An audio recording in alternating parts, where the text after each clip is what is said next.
안녕하세요.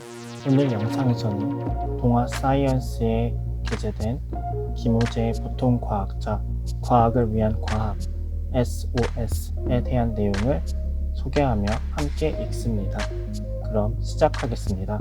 과학을 위한 과학, SOS의 발전은 대학이 신임 교수를 선발하는 문제에서부터 정부가 우선적으로 발전시켜야 하는 연구 분야를 결정하는 정책 등에 이르며 SOS는 현재의 질적 연구가 직면한 도전적 과제들을 위해 더 나은 해결책을 제시할 수 있다. 사이언스지, 과학을 위한 과학, 복잡계 시스템으로부터의 전망 중에서 과학을 위한 과학, Science of Science, SOS는 과학 연구와 연구 생산성을 이해하고 계량화하고 예측하는 것을 목표로 하는 학문으로 매우 빠르게 발전하고 있는 학문 분야다. 이 분야에서 해결해야 하는 문제들은 과학의 전 분야와 밀접한 연관을 맺고 있으며 따라서 다양한 학문적 배경을 지닌 연구자들의 주목을 받고 있다. 과학을 위한 과학의 발전은 대학이 신임 교수를 선발하는 문제에서부터 정부가 우선적으로 발전시켜야 하는 연구 분야를 결정하는 정책 등에 이르며 SOS는 현재의 질적 연구가 직면한 도전적 과제들을 위해 더 나은 해결책을 제시할 수 있다. 과학을 위한 과학, 복잡계 시스템으로부터의 전망 중에서 과학을 다루려면 더욱 과학적이어야 한다. 전 세계 과학 생태계가 급변하기 시작한 건 이미 오래전 일이다. 박사 학위자가 급격히 증가하고 연구 중심 대학이 정부의 지원을 바탕으로 폭증하면서 현대의 과학자들은 불과 30년 전의 과학자들은 경력 초기에 경험조차 하지 못했던 무한 경쟁과 성과 압박에 시달리고 있다. 과학 생태계가 급변하고 있다는 증거들은 곳곳에서 등장했지만 과학자 사회는 그 변화에 제대로 대응하지 못했다. 가장 근본적인 이유는 현대의 과학 생태계가 정부의 연구비에 완벽하게 중첩되어 있다는 것이지만 더욱 심각한 문제는 현장의 과학을 제대로 이해하지 못하는 정치 권력과 과학기술 관료들을 설득한 정밀한 통계 자료와 분석이 부족하다는 데 있다. 이런 상황에서 대부분의 나라들은 주먹구구식 과학기술 정책으로 과학 생태계를 더더욱 악화시켜왔다. 과학은 과학적이지 못한 정책 때문에 신음 중이다. 과학 생태계의 변화를 좀 더 과학적으로 추적하려는 과학계의 노력은 약 10여 년 전부터 출현하기 시작했다. 이런 흐름의 학문 분야를 과학을 위한 과학, Science of Science라고 부른다. 예를 들어 이미 살펴본 공동연구는 과학을 혁신할까?의 내용처럼 현대의 과학 연구는 점점 더 큰 규모의 공동연구자들로 이루어진 생태계를 진화시키고 있으며 그 결과 파괴적인 혁신을 나타내는 지표는 줄어들고 이미 확립된 연구를 확장하는 지표는 증가하고 있다.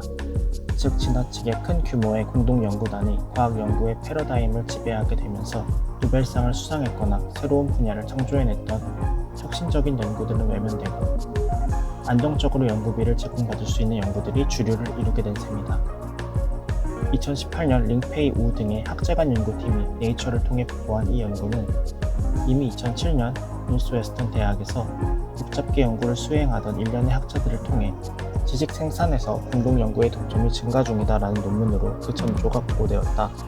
이 논문에서 연구진은 약 60년간 출판된 약 2억 편의 논문과 200만 건의 특허 분석을 통해 인문학 분야를 제외한 과학기술과 사회과학 전 분야에서 공동저자로 발표되는 논문의 수가 압도적으로 증가하고 있음을 밝혔다. 만약 이런 과학 생태계의 변화가 즉각적으로 과학기술 정책에 반영되었다면 과학계는 소규모 연구와 대규모 연구를 균형적으로 조율하는 더 과학적인 정책을 통해 더 나은 과학 생태계를 만들어가고 있었을지도 모를 일이다.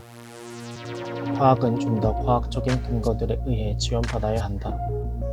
과학을 위한 과학의 탄생과 진화. 역설적이지만 과학을 위한 과학이 탄생할 수 있었던 배경에는 지난 한 세기 동안 국가와 대학 등이 과학기술 생태계와 연구개발 정책을 효율적으로 관리하기 위해 개발해온 여러 지표들이 놓여있다. 과학이 상업화되고 거대해지면서 과학인용지수 SCI처럼 학술지를 평가하는 지표가 탄생한 것은 물론 웹 오브 사이언스 등의 학술 정보를 전문적으로 다루는 플랫폼들이 폭발적으로 증가했다. 이렇게 누적된 수많은 데이터 셋들은 기존의 다른 분야의 데이터를 분석하던 복잡계 연구자, 데이터 과학자, 사회과학자, 경제학자, 물리학자, 수학자, 컴퓨터 엔지니어 등을 불러들였고 여기에 구글 학술 검색, 구글 스칼라 등이 제공하는 H-인덱스처럼 개별 과학자의 영향력을 측정할 수 있는 데이터셋이 합쳐지면서 과학을 위한 과학, SOS 분야는 지난 10년간 폭발적으로 성장했다. SOS가 다루는 분야는 다양하다. 예를 들어 과학 논문, 연구자, 학술지, 대학 등의 영향력을 정밀하게 측정하고 공동 연구와 논문 인용 패턴의 변화를 모델링하고 혁신적인 연구 개발을 좀 더 정확하게 이해하고 서로 다른 과학 분야를 정밀하게 분류하고 향후 과학의 진화를 좀 더 정확하게 예측할 수 있다. 이런 연구들이 누적되면 과학자를 고용하고 그의 연구 영향력을 좀 더 객관적으로 평가할 수 있게 되고 이를 연구비 평가 등에 반영할 수 있게 된다. 즉 현재 과학 생태계가 과학적이지도 않으면서 획일화된 논문 수와 SCI 등의 지표로 모든 과학 분야와 연구자를 불공정하게 평가하는 관행이 SOS 연구를 통해 좀 더 나은 평가로 전환될 수 있다. 또한 폐쇄적이고 공정하지 못한 연구비의 평가 역시 빅데이터를 이용한 SOS 연구를 통해 공정성을 담보할 수 있게 된다. 과학을 위한 과학은 복잡계 과학의 진보에 크게 비치고 있을 뿐 아니라 고품질의 현실적인 데이터셋을 통한 분석 방법론의 개발을 통해 역으로 복잡계 과학의 발전을 유도하고 있다. 실제로 SOS 분야에서 개발된 방법론이 온라인 정보의 필터링 및 유행 예측 등에서도 사용되고 있다. 예를 들어 논문과 과학자의 영향력을 평가하는 것은 복잡계 네트워크에서 임계 노드를 규명하는 문제와 매우 밀접하게 연관된다. 빅데이터로 어떤 주제를 연구할 수 있느냐는 해당 분야에 얼마나 고품질의 데이터셋이 존재하느냐의 여부에 전적으로 의존한다.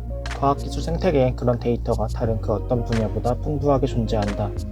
문제는 이런 데이터들을 통해 한 국가의 과학기술 생태계를 좀 더 과학적으로 분석하고 그런 과학적 근거를 바탕으로 정책을 수립할 과학적 정치 권력이 존재하느냐는 것이다.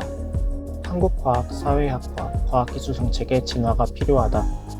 전통적으로 과학 생태계를 분석하고 연구해온 대표적인 두 분야는 과학사회학과 과학기술정책학이다.